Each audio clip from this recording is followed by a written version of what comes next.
Okay, it looks like it is exactly 12 noon, and we have a good amount of people. We have 58 participants with us today. I hope that that number will continue to grow. I want to say welcome to each and every one of you. I'm so glad you could join us today. My name is Catherine Reed, and I'm an art therapist, and I'm also the manager of the Ponzio Creative Arts Therapy Program here at Children's Hospital, Colorado. So what are we doing here today? This is our second monthly presentation in our series that's called Enhancing Wellness for Healthcare Professionals Through Engagement with the Arts. So I want to give you a little bit of context on this lecture series, and then I'll introduce you to our speaker for today. We're so excited that you're here and that she is able to join us. So this lecture series is really a branch of the work being done by our research group, which is called CORAL. And CORAL stands for basically Colorado Resilience in the Arts Lab. And we are a research lab, multidisciplinary in focus. So we have our team here at Children's Hospital Colorado partnering with the University of Colorado's doc named Dr. Mark Moss, as well as his team. And our third partner is Lighthouse Writers Workshop here in Denver. And so what we are doing together is trying to create a bridge between the creative sectors, all of the arts organizations and independent artists in our local region, and healthcare. So why would we do that? Well, our mission really is to educate our community in building awareness, and also to study the effects of creative arts therapy interventions on healthcare professionals to see if we can somehow mitigate burnout and also create resilient strategies and a sense of community for those folks who are in our clinical trials. We are currently in our second cohort of our clinical trials. We have a third coming up, and so we are actively recruiting. But what we're doing with this lecture series is really an outreach of that work so that we can build some community awareness about the incredible bridges possible when you bring the arts into the healthcare setting. So we are one of 24 national research labs, and we're really proud to be the first National Endowment of the Arts funded lab in Colorado, right here on ANSU's campus. We're breaking new ground in creative pathways towards resilience for our healthcare professionals. So today, I'm excited to introduce our speaker. Her name is Dr. Amy B. Zielinski. She is the professor and director of the TEACH program at the University of Wisconsin. Amy will present her work for about 40 minutes today, and then we'll have a discussion where we invite you to put some questions that you may develop over the course of her presentation into the question and answer section. And then I will present those questions to Amy, and we'll have a discussion using your questions. I think it'll be a really rich hour. So we're thrilled that you're here. And on that note, I would like to introduce Dr. Amy Zielinski.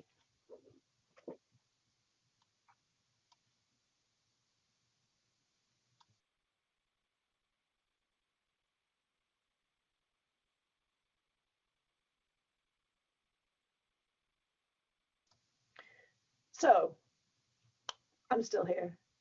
Amy Zielinski is coming, hopefully. She had let us know that she has some internet issues today, so we're crossing our fingers that she will be here with us.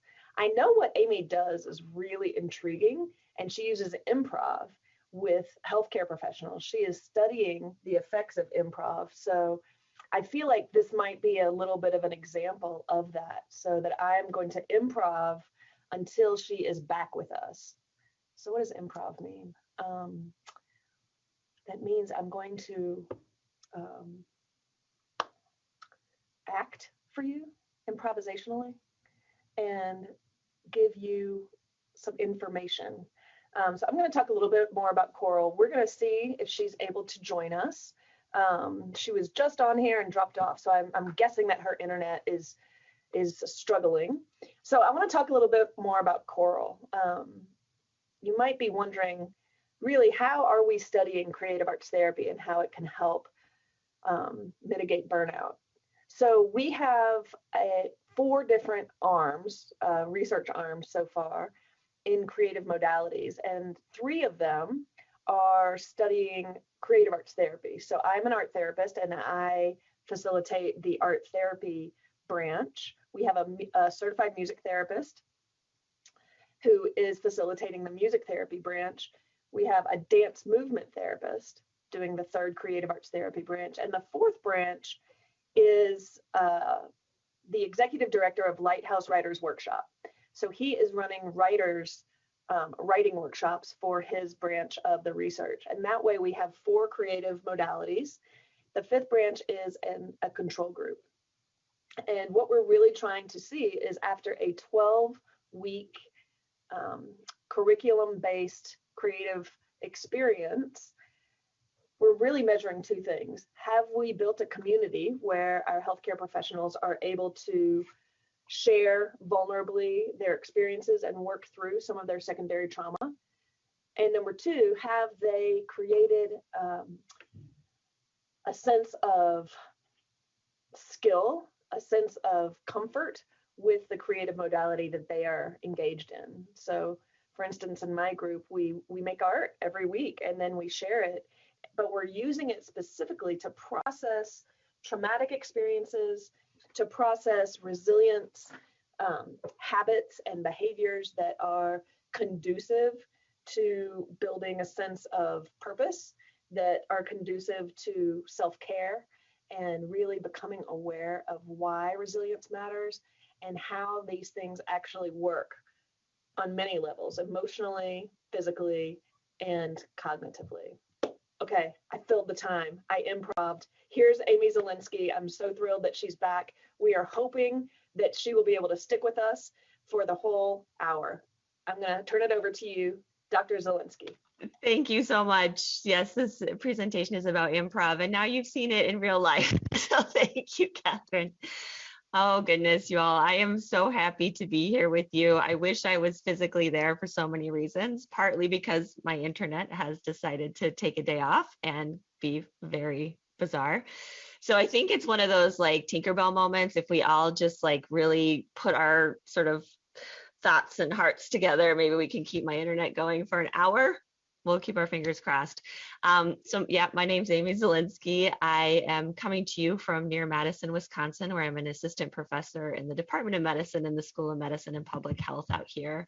But my heart is always partly in Colorado. That's where I'm from. I'm from Colorado Springs, and a lot of my family's still in the Springs as well as the Denver area. So I'm with y'all. I feel you, and I'm really happy to be with you in this strange way that we are together today.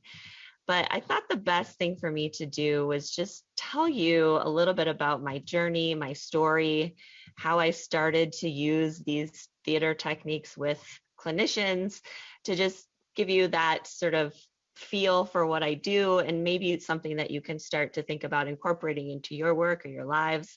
And I would love to also keep the conversation going. So if there's things that come out of my talk and you want to follow up on them, there's not going to be a lot of data. It was a nice opportunity for me to be part of this lecture series and really tell my story.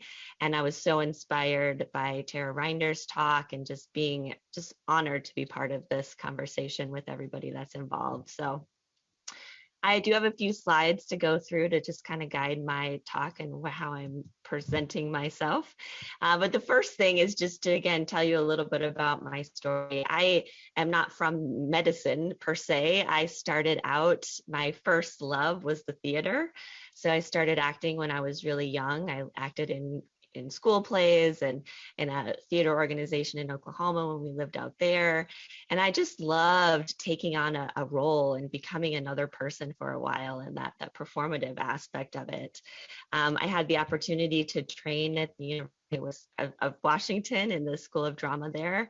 And I further fell in love with theater, and especially the work of Shakespeare. Shakespeare, everything is in his language. When you're doing a Shakespeare role, you dive in, you can analyze the words and the rhythm and get to know your character purely by how they speak.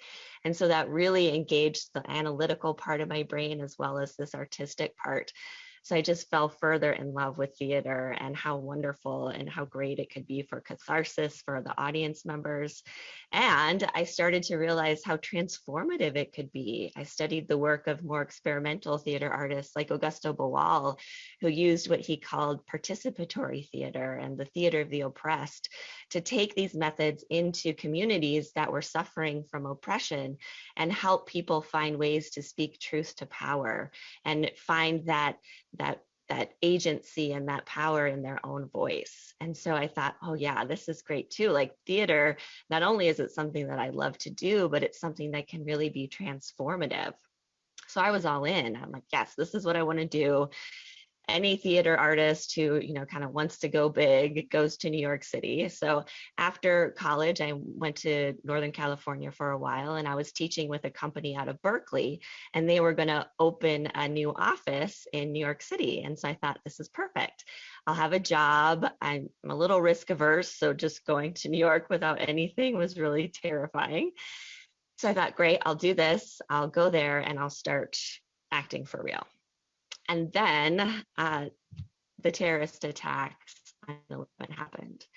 And for me, this was shortly after I graduated from college, and it literally changed the trajectory of where I was going with my life.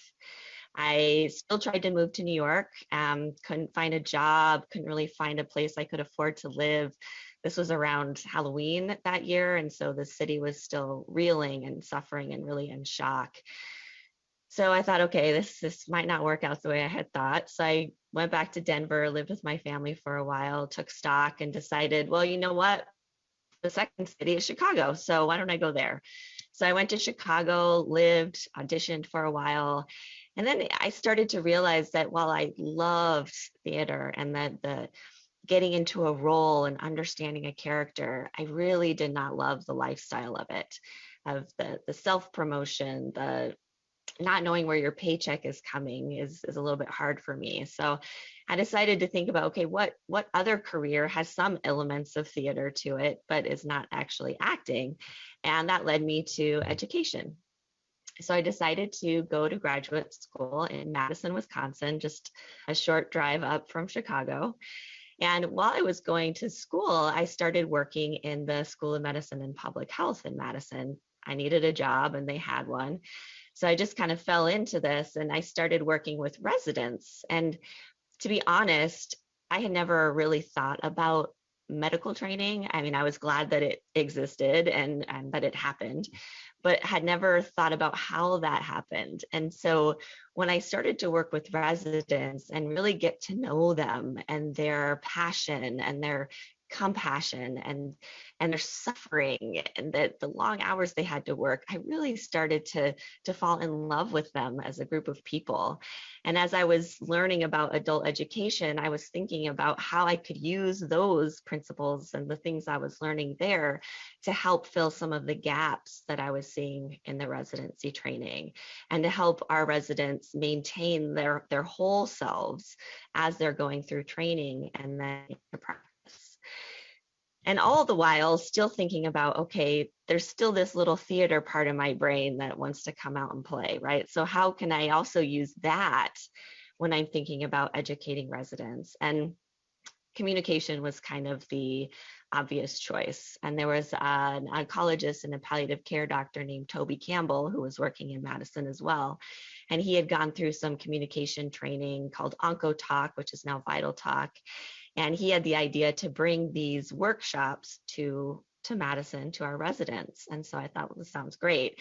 Working with actors who would come in and portray a case, and then our residents would be able to practice with them, usually breaking bad news of some variety. And they would get feedback on their performance from their peers and really kind of grapple with how to do this well. And what I started to notice when I was watching these sessions or eventually coaching the residents was that the task was definitely difficult. The just saying the words, "you have cancer," can be really hard, and it's good to practice that. But something else was starting to bubble up under the surface. And when the participants would talk amongst themselves about the challenges that they had in their practice doing this, idea was coming up from them, this desire to really connect with their patients, to really get in there with them, with their sadness, with their shock, with their confusion, and the fear that if they did that, they would no longer be helpful to their patients and their families. They had this, at the same time, real longing to do that, and this pushing back, like, no, I can't do that. And of course, this is in the environment they're training in too, that if you get too close, if you identify too much, you're going to lose your objectivity and you're not going to be able to be helpful to the patient. And so I started to think about this concept, and I started to wonder, if we didn't have these workshops, who would they be talking to about this issue, and how would they be trying to figure this out themselves? And so that was around when I was trying to figure out my dissertation project. And so part of my dissertation research was interviewing practicing providers as well as those who are still in training about this concept of empathy, because that's what I saw it, right? It was, how do I connect with somebody? I'm empathic as a human being, and how do I continue to do that and use that in this new environment? And so I interviewed several folks. This is an excerpt from an interview that I did with a practicing primary care provider. And this is a story that she told me about something that happened to her as an intern. And I'll just go ahead and read it out loud. You don't have to spend time reading the slide. But she said, when I was an intern, I took care of a 30-year-old woman with ovarian cancer who was a doctor and had been diagnosed during her residency and had to take time off, and she had metastatic ovarian cancer. And so that's pretty hard, like a lot of levels of identification. So I remember thinking at the time, like, oh my gosh, this is really painful. And if I step back and think about who this person is, I felt like I didn't know how much to try to really forge a relationship with her. And like, it was just on so many levels, it felt like I just wasn't quite sure what to do. So we had this palliative care doctor who was supposed to run these kind of, like they called them, grief rounds twice during our rotation, where we would sit and talk about cases. And so I brought up this case, like this woman, and feeling identified with her. And the woman, the palliative care doctor, totally slapped me on the wrist. She was like, well, did you ever think about sitting down and asking her about her perspective? And I was like, so I never said anything ever again. It's like, because of course I thought about her perspective, and it was kind of caught in my own, and I couldn't figure out at the moment how to bridge it, like how to do it. And her response was so incredibly unhelpful. Then I just went out of my way to avoid that faculty member the rest of training.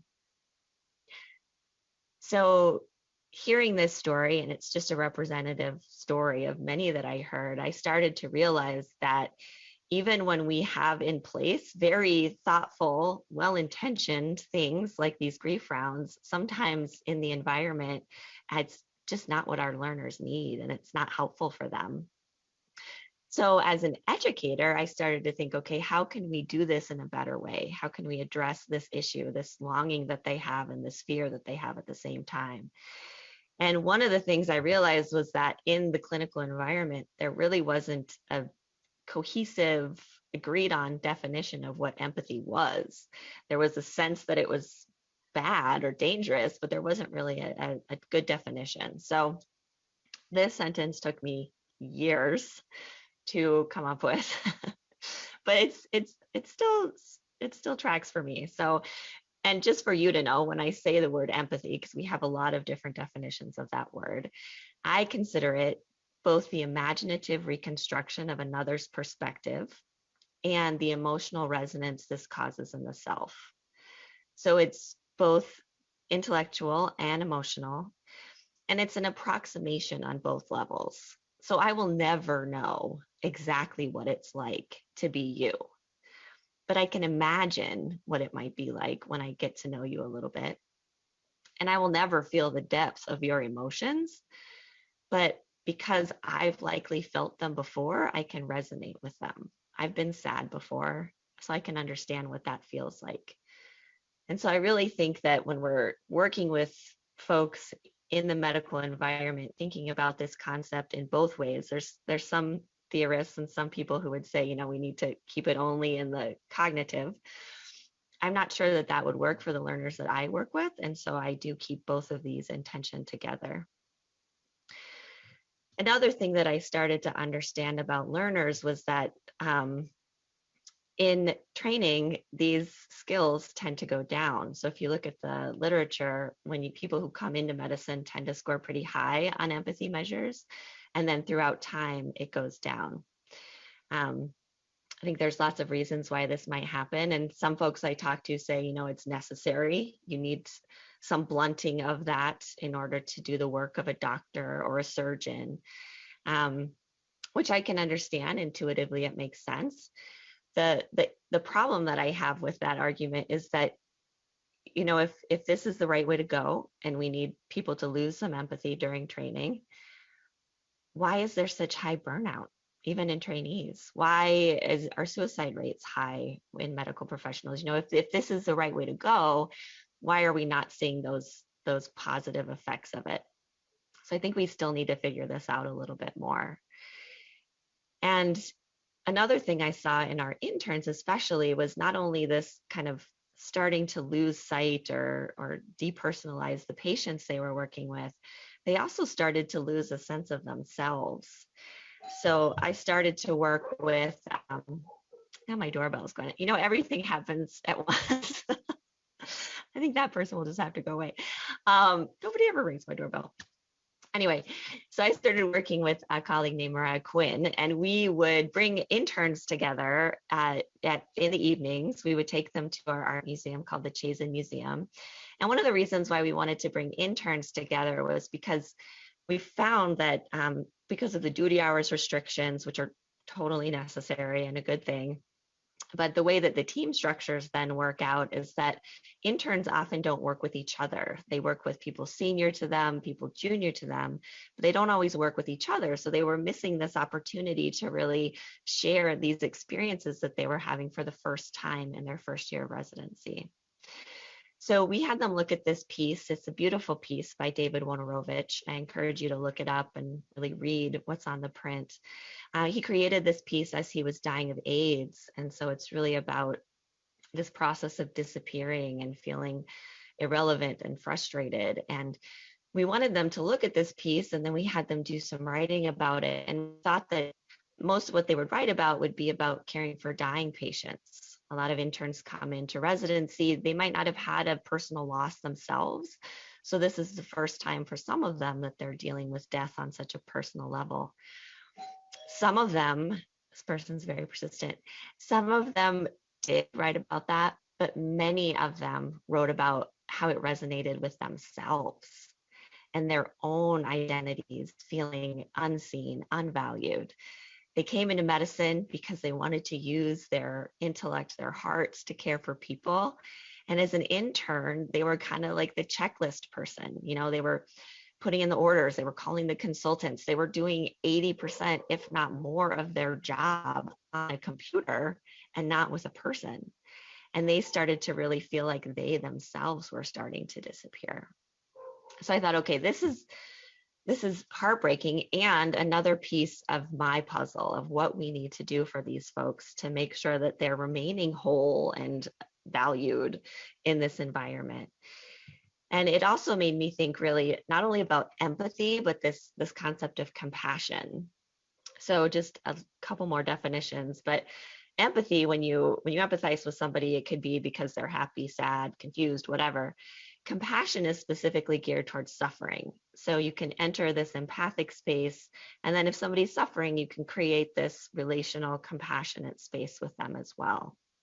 And that's where you're really trying to understand how you might be beneficial to them to try and alleviate some of that suffering.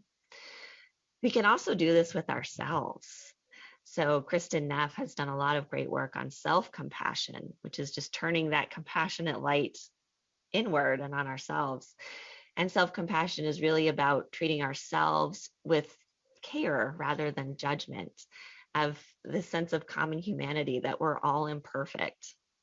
And it also contains this sense of mindfulness or being with emotions and feelings as they are. So I started to think about our residents and how in our environment, we're not always helping them develop any of these skills. And sometimes empathy seems like it's scary and something that they can't engage in, even though it could perhaps, my hypothesis was, actually help them feel more valued and more seen. And that's when my colleague, again, Toby Campbell, turned me on to this concept of exquisite empathy. And so this comes from the trauma literature. And this is a study, they were really looking at trauma therapists who'd been in their careers for 20, 30 years. And they wanted to know what do they do? How can they listen to story after story of horrible atrocities that happen to people and continue to maintain themselves in their careers for this long? And when they went into the study, they assumed that empathy or kind of connection and identification with clients would be a deterrent, that these folks would have found a way around it or somehow kind of pushed it to the side. But what they found was that no, this empathy was one of the contributors to these folks staying in their jobs for so long. They talked about getting so close to a patient's story without fusing yourself to it or confusing it with your own, but that if they were able to engage at that level, they called it a highly present, sensitively attuned, well-boundaried, heartfelt, empathic engagement. If they were able to do this, to kind of look over the cliff of somebody's suffering without jumping over, right, but just getting up to it, they found that that was reassuring and reinforcing for themselves as well as the client. And it created this therapeutic alliance that really helped sustain them in their careers. So I thought, yes, this is what I need. This is the concept that's going to help my residents be whole people as they're being doctors. And this is exactly what actors do. This is what you do when you research a character. You get underneath their emotion, their motivation. You get to know them so well and get so close to them that you convince an audience that you are this person. And actors all the time know that they are not. Right? I mean, we've heard some stories about folks that get a little bit too close and confused with that line, but for the most part, an actor can jump into a character wholeheartedly and then jump out and pull themselves out. They can, if you're on stage, you might have one scene where you're having a party and the next scene where you're at a funeral, and you have to quickly be nimble with your emotions and how you portray things. So I was like, okay, this brings me back to theater. This brings me back to my love, my joy. But how in the world am I going to get clinicians, much less physicians in training, to do some of the stuff that we did when I was acting? So I talked to a lot of people, not a lot, but some people told me I was crazy and there's no way that I could have people do this and maybe I should change course. But luckily, just as I was trying to figure this out, other people were starting to use improv in a similar way. And there was a woman named Katie Watson at Northwestern who was doing a medical improv class for her medical students. And so I said, okay, maybe improv has, you don't need a script. You don't need no blocking. You don't have to have a director. Maybe there's something there. And what I didn't realize was that improv actually started in education. It started at the Hull House in Chicago. There was an amazing educator and pioneering researcher, really, named Neva Boyd, who would be in charge of the children's programming at the Hull House. So this was a place for immigrant families to come as they were getting established in the United States. When the parents would be off working, the kids would be at the Hull House. And Miss Boyd had all of these different activities that she would engage the kids with. And her research was really about how kids learn to be social and learn about the world through play. A woman named Alice Nolan, who is the mother of improv here in the United States, worked at the Hull House and ended up working with Miss Boyd. And what she saw in these games was the ability for, through play, for these kids to really be spontaneous and to lock into their intuition, which was something that she stopped seeing a little bit in the theater. So she loved the theater. She was kind of like me. She was acting since she was really little. And she thought, okay, if I can bring these activities, this theory to actors and really get them to be present and intuitive, I think we're going to really find some amazing performances. And so she took these improv activities to the theater and wrote an amazing book that I use and a lot of us use to house our activities in applied improv and specifically. And one of the cornerstones that she talks about in her book is this idea of approval, disapproval thinking. And that often as humans, we're always kind of judging our actions and what we're doing. And she says, in judging, we keep ourselves from a fresh moment of experience and rarely go beyond what we already know. We lose the ability to be organically involved in a problem. And in a disconnected way, we function with only parts of our total selves. And again, this made me think of my residents and the pressures that they're under and the fact that it is a high stakes environment, but just this idea that every action you do is good or bad, right or wrong, and just how much pressure that can put on you and how that can kind of mute what you have to bring to the table. And improv really helps you practice letting this go a little bit. And I have my little critic guy up there too, because I always have to remember, one big component of self-compassion is treating ourselves without judgment. And that when there isn't somebody there in the environment to tell us if we're doing good or bad, we better be doing it ourselves. We have this little guy, at least I do, in my head saying, oh yeah, that was good, that was bad. Why'd you ask that question? So improv is great at freeing yourself from that just a little bit. In order to operationalize this idea of approval, disapproval thinking, several folks luckily have created what they call rules of improv. I took a fabulous course from Viola Spolin's granddaughter, Aretha Sills, last fall. And she said, Viola wouldn't say that there are rules to improv, so I no longer credit these to her. But I do think that, especially working with physicians or people who might not be familiar with theater, these rules are a nice way to get this freedom into the environment that helps foster connection and helps them let go of that approval, disapproval thinking just a little bit. So the rules of improv, you might be familiar with some of them, especially yes and I think has been around in shows and everything recently. So it starts with just saying yes, to affirming, to agreeing to whatever is going on in our environment, right? This is what we do every day. I'm agreeing that my doorbell is ringing. Now my dog is barking. My internet might go out, right? You're just like, yeah, this is what we're doing. And you contribute something of your own. So what else, what can you bring to bear? You're just trying to keep everything all in place, or maybe there's a gift you can give. So yes, and when you're contributing back something to your partner is a gift.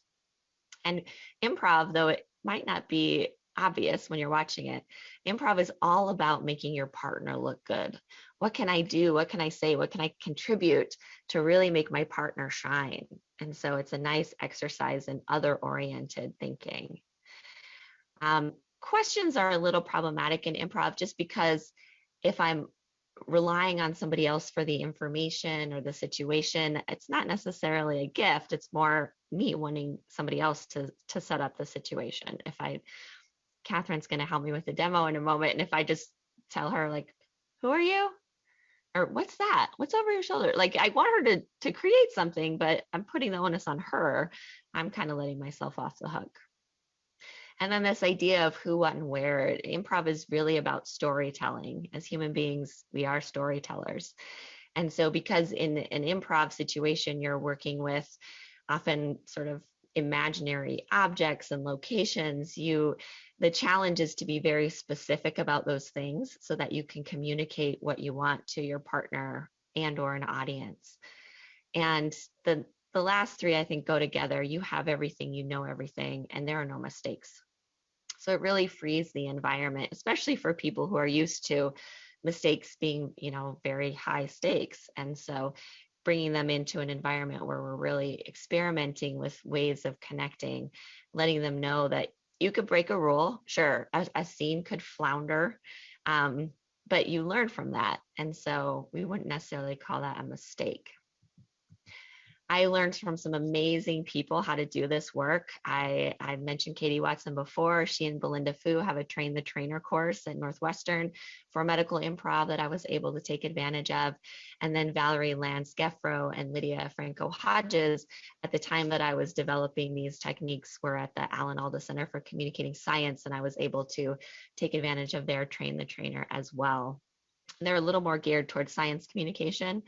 So I also teach a class here on campus called Improv for Scientists. So other ways that you can kind of flex these techniques for sure. So theater is a very interactive art form, and we're a little limited in how we can interact these days, but Catherine has agreed to be my demo partner. So I'm going to stop sharing my screen for a second. And Catherine is there, and I'm still here. Okay. All right. So thank you. So far, so good. Thank you again. So we are going to have 3 conversations together. And these are going to be a little bit, there's some rules and restrictions to them.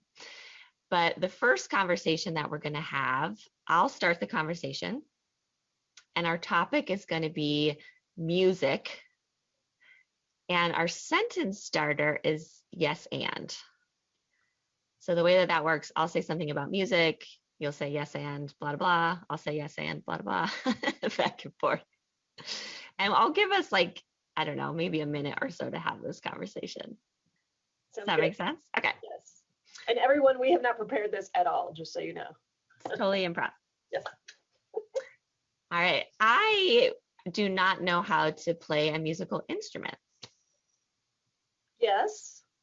And I don't either. Yes. And maybe we should learn one together. Yes. And I did once learn the triangle. That was my only instrument ever. Yes, I love the triangle. And I think at some point I did the like cymbals, or like the little hand ones. Yes, yes. And you can also use those for lots of different reasons, right? You can use those in spiritual meditation to signal like when meditation starts or ends. Yes, that is such a great idea. And it reminds me that I need to get back to my meditation practice. Yeah, I hear that. I try really hard, but I really have monkey brain and it jumps all over the place. So meditation is a challenge for us all. Totally a challenge. And speaking of symbols, I just thought of those little monkey toys that have the symbols. Yes, it comes around. The 1-minute conversation. All right, so that was a 1-minute yes and conversation. Our next conversation, the topic is going to be animals, and our sentence starter is yes, but. So we'll just kind of see how different that is. So I kind of, what was I going to say? Oh yeah, I haven't been to a zoo in a really long time. Yes, but has anyone really? Have the zoos been open? Yeah, but I think that there might have been a zoo open around here for a while in the summer. Yeah, but I have a little zoo right here in my office. I have all my animals with me, so I don't need to go anywhere to find them. Yeah, but they're not like the real thing. Yeah, but somebody made them for me, so it's special. You're making this hard on me, Catherine. Yes, but that person, it wasn't very accurate. Yeah. But you might be right, because my salt shaker looks a little bit more like a real bird. Yeah, that looks pretty good. All right. Very nice. All right. So that was yes, but. Much different. Much different. Yeah. So now our third conversation is a no conversation. So let's have our topic be the weather. And our sentence starter is no. So we have a ton of snow here in Wisconsin. No, you got nothing. Have you heard about Texas? No, they don't have a lot of snow. They just don't know what to do with a little snow. No, no. Weather is blowing their entire society apart. No. Their government is the problem. There you go. Or no, no, no. Is it alternative energy sources? Those windmills. No. Yay. All right. So, Catherine, what did you notice if you compare those three? Like, what were the differences that you saw? Well, the first was definitely the most kind of positive and expansive. Like it went the farthest. It traveled the most distance. Yeah, definitely. Which one was more enjoyable for you personally? I mean, probably that one. Though I think playing with no is funny, especially for women because you know, I don't always say it when I need to. So it's fun to have to say it. Yeah. Yeah, no, I totally get it. Absolutely. So yeah, so in a class we would kind of go through this debrief and unpack some of this a little bit. For time's sake, sadly, I think that's the only one that we can do. But that was a good one. Thank you so much. Yeah, absolutely. Super fun. All right, I'll get my little slides back up here in a way that I want them. All right, so I just have a couple more things to round out. Yes, and that activity I do a lot with my students. You can do it in pairs, you can do it in a large group, and plan a party or plan a trip and do the yes and yes but and no. There's also some fun ones you can do on Zoom. It's perfect is where you just have somebody grab any object that's nearby them and give it to somebody who else is on the call. And that person has to say, oh, it's perfect. So I have a flash drive. It's perfect. I can save all of my pictures on it or whatever it is. So that's really fun. And then other games to really get at portraying emotion as well. So if you have any questions about these and how you might use them, and I'd be happy to give you advice and instructions by email. So what I've started to do in my work is really just incorporate this all over the place. And I really think about empathy and improv as being combined. So this is a model of empathy from Helen Reese at Mass General. And she says that, we perceive the environment and what's going on with somebody else, we process that, and then we respond. And Belinda Fu at University of Washington has a model of improv that talks about attuning and really getting to know yourself and others in the environment, affirming, always having that yes and approach, and then advancing. And I feel like if we put these together and we teach people how to perceive as they're attuning, they are part of the environment, processing in this affirming way and responding to advance, that this is really something that we can teach people to do, and improv is the best way to do it that I've found. So I've incorporated this into our communications workshops that we do. This is with palliative medicine fellows. We have an empathy course now with our residents. So not only do we teach interns, but second and third year residents. This is my colleague, Mariah Quinn. I think she's probably playing yes and with one of our trainees. We bring them together, we do improv, they get to know each other in a different way than they do when they're working on the wards, and I think it's really valuable for them. We continue to use arts, meditation, all sorts of different activities in the empathy course. And then I was fortunate enough to get some money from the National Endowment for the Arts a few years ago to study a class that I teach called Interprofessional Improv. Because what I was also interested in, patient clinician empathy, absolutely. Clinician empathy, absolutely. We have this built-in support of the medical team that we don't always realize is there. And sometimes there's tension in that team.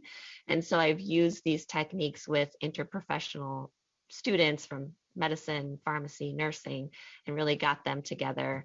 I got a research team together, and we did find that people who had participated in the improv class scored higher on empathy measures when it came to empathizing with their team members. So just to close up a little bit, I have transitioned this to Zoom. These are some of my medical students from the fall. So we've, surprising to me, have been able to keep this going even during the pandemic. And it's been really valuable for them, not only as a way to think about empathy and communication skills, but as a way to connect. And the one quote I wanted to just highlight for you all is one from my student in the fall who said, "I would hazard a guess to say improv helped me remember that I am more than a nervous medical student. I deserve to be here. And even if I am not always right, I am captivated by medicine and learning about patients. So thank you, improv, for giving me a safe space to remember why I am here." And it brought me back to that Wojnarowicz print, that idea that we need to help people be whole as they're going through training so that we have whole, well people when they get out into practice. I've started to collaborate with people across the country who are doing this work. A couple of them are there in Colorado. You'll see Deb Seymour and Alex Reed there. We have formed a medical improv collaborative to see how together we can move this work forward. Our steering committee is Belinda Fu, Dan Sipp, John Michael Mori, and Bree Tierno up at the top there.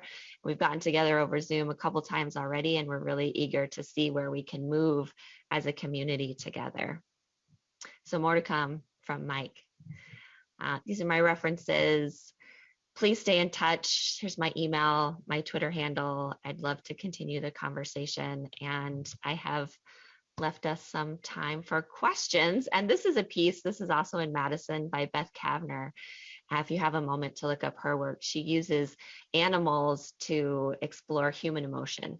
So I just love her work. It's very striking. And I love that I can use this as my question slide. So I will go ahead and open it up and stop sharing. Amy, I love that image. It took me a minute to even see the question mark, which I think is the whole point, right? Yeah, isn't that cool? So Amy, this is really just going to be you and me. I'm going to be reading you the questions that people have posted either in the chat, or I'd like to ask everyone to kind of move those over to the Q&A section. But I'm going to read you some stuff that's showing up. Linda Collision, or Kali-san, said, "This reminds me of therapeutic communication techniques that I learned in nursing education." People are interested in having you send them some exercises, or even put some in the chat. But then our principal investigator, Mark Moss, is asking, how do you fit these sessions into long days and work hours? So what are your logistics? And then how do you get buy-in from the programs and the residents themselves? Yeah, it's a great question. So what we've done in our program, so it's, our internal medicine residents all have a continuity clinic, but they don't have any clinics on Friday afternoons. So we take about 2 hours on a Friday. For our interns, we have 6 sessions throughout the year. And then there are fewer sessions for PG2s and PG3s, but we do pull them off of service.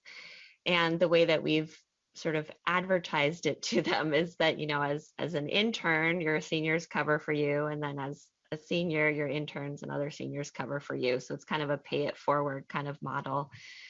And we've gotten a lot of buy-in from the residents themselves. Our program director also saw the need of this. I think with the, especially suicides in residency training programs and things, we've been looking for ways to improve wellness. So it actually wasn't that hard of a sell from his point of view. So it's actually we've luckily had a lot of support with this, but that's kind of logistically how we've done it, as on the Friday afternoons. I think it's so interesting what you say, Amy, about kind of balancing the recognition that this can affect resilience. It can raise it. It can lower the potential for suicidal ideation and so forth. How do you manage, because I know that we're doing this a lot with choral as well, the folks that just don't see that bridge. They don't see how the arts in general can actually affect that. What's your best kind of argument, or quickest, I guess, elevator argument for for that? The quickest is hard because I think, one thing that benefited us was we did a training for our whole department. And so when faculty members experience it, they see it a lot differently. Yes. So if there's a way to do that, that's not quick.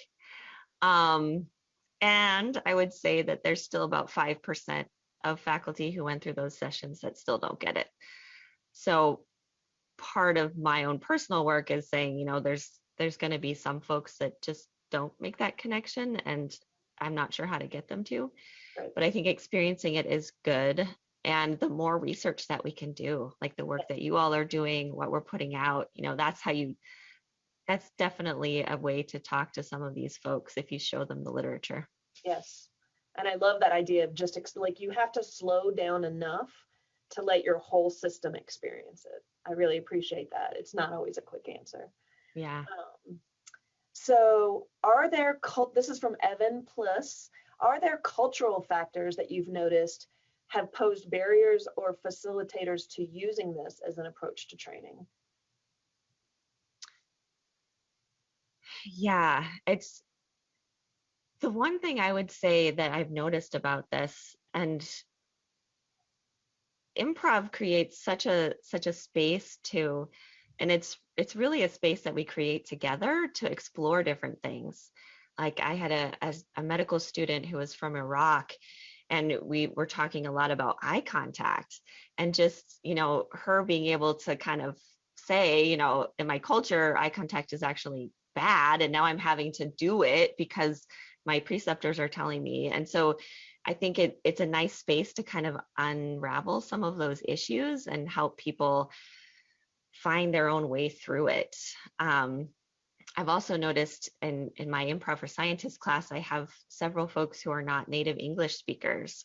And so this idea of thinking fast or responding quickly comes up a lot as well. And so just having space to untangle those a little bit and really help people find their way through it, or figure it out, has been really, I've been very pleasantly surprised that it's able to do that and be that nimble with it. Beautifully said. We have another question about reflective writing. Do you use it? This person designed reflective writing for a clinic, but the acceptance level was not great. And they did not continue the session for the residents because of that acceptance level. So he or she would like to have a reflective writing session for all employees. Have you done any of those? And what is your experience? Do they help? Yeah, just recently I've done some larger scale reflective writing. I think especially in this format, writing has been one thing that can easily be done. And I find that people are extremely skeptical until they do it. And then a lot of the feedback that I get is that I was skeptical about this, but then when I did it, I experienced it, I understood it. I think something else that we've done, and this is all due to my colleague Mariah Quinn, is when we would go to the museum, we would have people write, and then we would put it all in a big pile. And so somebody else would pull their writing out and read it aloud, which helped us process it as a group, but it didn't always identify the person who had written it. So that's one way to kind of get around the maybe personal nature of it. But again, I think more research and more putting it out there that it's effective and that it does these things for people is super important. I think too, what I'm finding in both my clinical trials for choral, but also just my work in general with adults, is that it's really about vulnerability. And if people are willing to be vulnerable and we create the space where it's either fun or we're helping the defenses come down so the vulnerability and the authenticity can come up, I mean, that's a real sacred space that doesn't always happen in our medical Western world, right? That's so well put. I totally agree. Yeah. And just helping people, inviting them into that and letting them know that it's okay. Yeah, yep. It's huge. Yep. It says, is it possible that the resistance and pushback, Claudia Fanning is asking, the results from, could it be that people are challenged, that challenged to be honest, vulnerable, and be reminded to play. And then she said, playing has so many cultural messages. That is a challenge to overcome. So true. So true. And this idea that I heard a lot, and when I first started doing this work, was that I'm not an actor, or, I chose science because of this and this bifurcation we have in our culture of the arts and the sciences instead of really figuring out how they fit together. Right. And the value of each. And when you find them both in one person, that person can be so healthy and rich, right? And I don't mean rich financially, I mean like rich in spirit. Yeah. This is a good question from Stephen Gelman. How would you teach pre-meds the meaning of empathy? Oh, that's a good question. There's a lot of different ways that I've tried. There's some great videos, like the Brene Brown video that's out there, which is Sympathy and Empathy, I think is helpful for people to conceptualize it. And then there are different activities. The yes and, I think, if I tie that to empathy, it's really about listening in a yes and frame of mind. Mm. And I think that having them experience that and what that's like, you can sort of bring them to that experience of empathy. And then some other games that we do with just emotion recognition, emotion contagion, ways to play around with what that feels like and what that is, I think helps with the emotional part of it. But yeah, I think that's still to be determined. So I would love other people's ideas on that too. Beautiful. And there's such a connection between what you do, Amy, and drama therapy, which, is kind of under the umbrella of what we're studying in creative arts therapy. So I want to take this time to thank you.